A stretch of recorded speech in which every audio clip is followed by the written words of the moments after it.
Okay, straight to the point. The understanding that there are good and bad people has been widely spread around the world. Evil originated in human history and has continued to this day. This saying still exists today.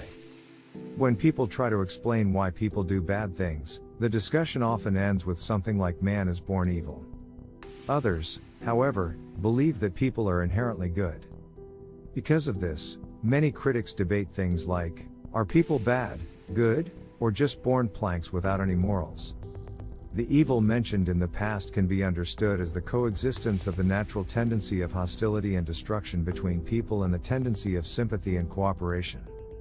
Sigmund Freud adopted this view in his famous correspondence with Albert Einstein in 1930.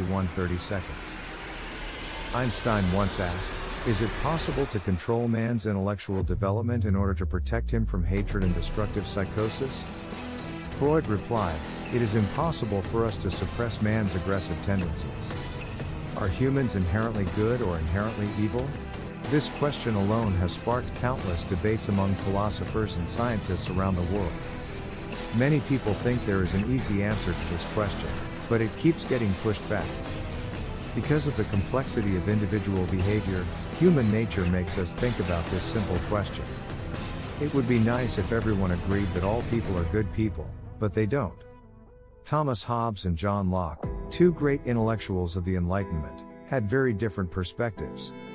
One of these beliefs is that, as Locke pointed out, humans are inherently good, possessing moral and reasoning abilities. Another explanation says that humans are inherently cruel, greedy and selfish. These two opinions affect many people, and in turn affect our own government. The closest thing to the truth, however, was Thomas Hobbes. People are inherently selfish and don't know right from wrong. From birth, babies cannot tell right from wrong. The same goes for toddlers, though their behaviors are recognized early enough to recognize what they should or shouldn't be doing. Parents must teach their children right and wrong, lest they harm themselves or others. We're born that way and only learn how to do good things as we grow up. Our actions are constantly being scrutinized by others, otherwise the world would be in chaos. Human beings will show more animalistic behaviors in order to survive, whether it is killing, stealing, or greed. Humans are ultimately cruel, but over time, judgment fades. Although Hobbes arguably lacked human psychology, he impressed others with his views on humanity and government. Man is the cruelest animal, Friedrich Nietzsche said. Whether this statement is true is best left to philosophers to debate. But there is no denying that human cruelty exists, and animal cruelty is one of the most common manifestations of this unfortunate trait.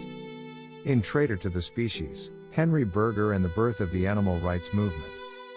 Historian Ernest Freeberg examines the founding and early years of the American Society for the Prevention of Cruelty to Animals, ASPCA. It's a tale of good and evil, set in a country undergoing a technological and moral revolution shaping the modern world. What do you think? Feel free to share your thoughts in the comments section below.